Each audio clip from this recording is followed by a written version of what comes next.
Mr. Teacher, I will give you the honors to get us underway.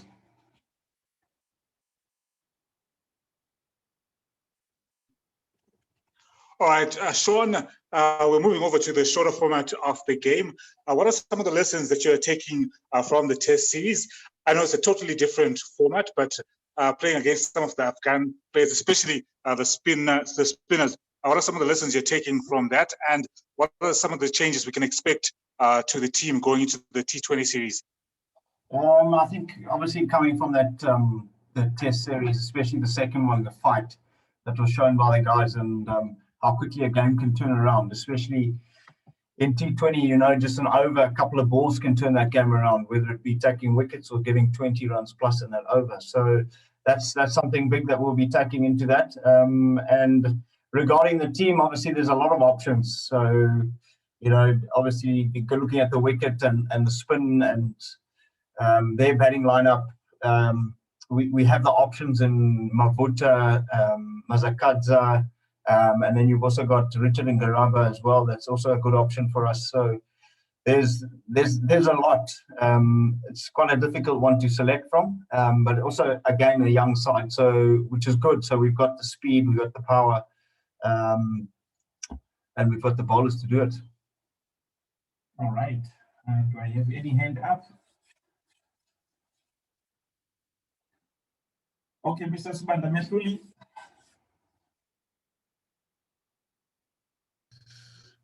All right, Sean. We have struggled generally, I mean, against Afghanistan in this this format of the game. I think we never, I mean, just once this format of the game. Okay, what will it take for us to win this T20 series against Afghanistan? I think it's going to take discipline too. I think looking at the team planning, the strategies, and the executions of that are going to be extremely important. It is an afternoon. All three games are afternoon games, so the sun plays quite a big part in fielding on the one side of the field. But that's just something that we cannot control as well. But like I said, the disciplines with the ball, with the catching, and with the bat as well. You know, we get off to a good start against them. The game can change quickly, and you know, like I said, with the options that we have Bill, we have Rango, and we have Mazakadza. So we have two wicket taking options within two of those bowlers, and also a container as well. Then you still have Wesley, Raza, and myself. So, and then still in Garaba and Blessing plus Donald. So I think the chances are high. But like I said, going back to the strategy-wise and the planning, it's going to all end up. It's all going to land on execution. All right. Who do we have next?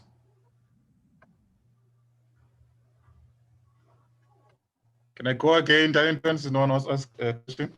Yeah, sure. You can go ahead. Then go after again. Methuli, you can ask again. Then after you have Simba. Thank you. All right, Sean, Rashid Khan was a big factor in that second test. Do you expect him to play? Because T20, that's his game. Do you expect him to be, a huge factor again in this? And what are we going to do? What are our batsmen going to do to make sure that we neutralize him? It doesn't give us a hard time like it did in the second test. I think he will play. Definitely, that's his game, and. I think it's very different compared to the test match. We made him bowl 99.2 overs. So he was very close to 100 overs. He basically bowled for two people in that test match, which is a huge thing for him. And credit's got to go to him for that. So, look, he is carrying an injury at the moment. But I do feel that if we look to be aggressive, I think we'll put him off his line and length. And I think that could be a changing factor in the game. And don't forget, there's still Mujib Nabi as well, plus another left-arm spinner in there. So all due respect, but it's a T20 game, like I said, and if some of our guys get going, especially up in that power play, it could be a good start. All right, Simba. Okay, thanks, Sean. Thanks, Darlington. You just obviously getting into a different format of the game itself. And my question is just mainly on the youngsters that you have on the team. Do you think they are being overawed by the grand stage that they are at, or you think they will be able to cope? What's their mentality towards the game going into the T20s? I think they'll be able to cope. I think they're strong enough mentally. I think they've got the skills, definitely. Or they wouldn't be here. But I'm backing them big time, especially in this format of the game where you can play freely. And it's a fast game. You got to be thinking on your feet here. So I back them. Milton Shumba as well, Wesley, and TK Kamwe. Those guys they fit, they're strong, they're talented, and yeah, I think they've got what it takes.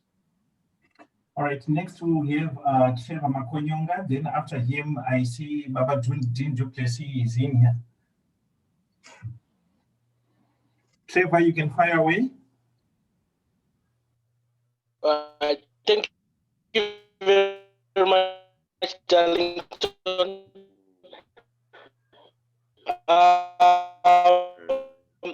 My question is in the camp, number one, and two, revenge after that fight break in this T20 series. I didn't hear that question. Sorry, can you come again? Okay, my question is, how is the confidence in the camp going into the T20 series, especially after the fight back, and also do you feel some need to sort of revenge after that second test match? I don't think there's need for revenge. I think there's a need for our team to have the will to win and get through that mental period, that tough period where things are always going to be tough on a sporting field, and it's how you go about it and how you prepare in those you prepare those according to those situations. So I think that's the main thing that we need to do, and concentrate on our own game and our own executions in order to win these games.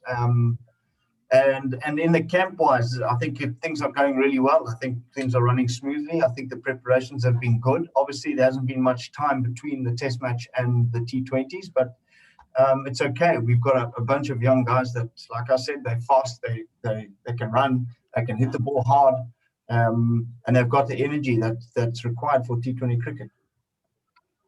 All right, Dean du Plessis, over to you.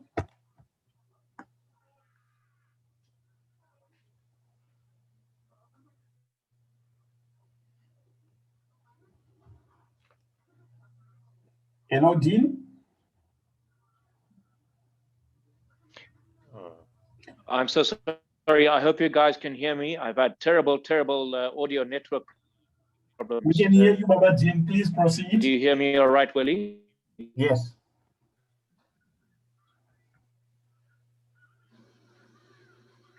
Sean, I don't know whether this has been touched on, because as I've just alluded to, I've had some terrible network problems and audio problems, which is why I'm late. In terms of the top of the order, in all likeliness, will we possibly be seeing Milton Shumba and Tinashe Kamwe opening the batting? And if this question has been asked, I do apologize. It hasn't been asked. Yeah, no. the gremlins have been with me this morning. Yeah, there is the options. Obviously, TK has opened there for us before, so he stands a very good chance in opening up there again for us. We have a lot of options looking up at the top of the order there. I mean, you've even got the likes of Sekunda Raza, you've got the likes of Regis Chakaba, that we can play around with and use them as floaters. So, those options are there. Getting off to a good start is key, especially looking at their team setup, and the balance of their team is pretty much majority spinners. So, look, I'm expecting to see at least 12 overs of spin from them, and that's important for us to plan accordingly to that. And preparational wise, we have prepped for that. I obviously looking at their seamers, they've got a lot of options as well. But look, I'm going to take a wild shot here and say that they're going to go with the left arm seamer. But yeah, going back to the top of the order, I think that TK stands a very good chance, and there's still the likes of Tari as well. So yeah, that's pretty much it. All right. Larry Pirirai.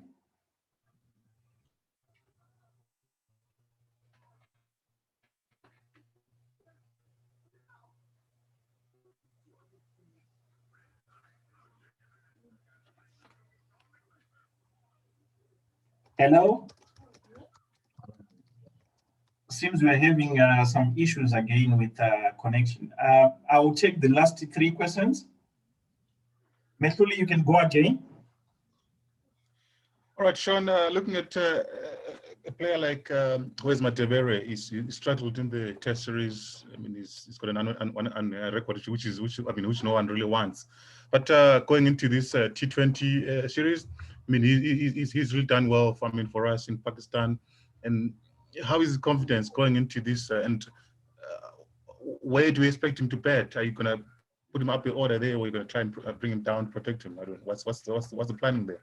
I don't think there's any need to protect Wes. I think he bats where he bats, and I think that's where he's earned his spot there in the shorter format of the game. Obviously, looking at the test matches for him, he personally had a technical fault, nothing mental at all.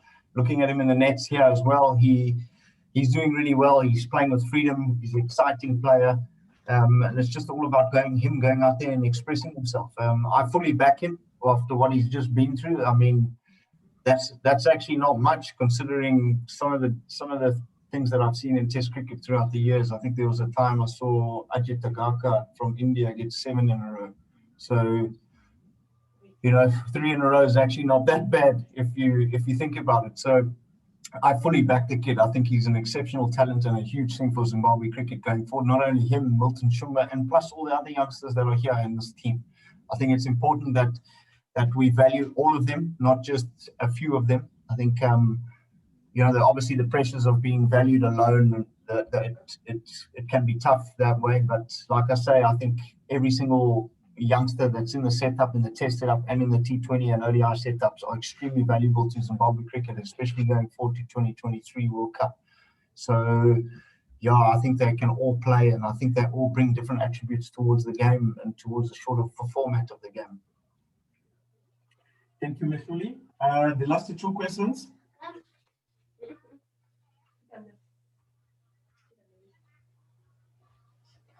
All right, I don't see any hand that is up, so I guess that's it, gentlemen. I hope you're happy, and I must thank you very much for this. I'll be sharing the recording in a couple of minutes. Thank you very much. Enjoy your afternoon. Thank you.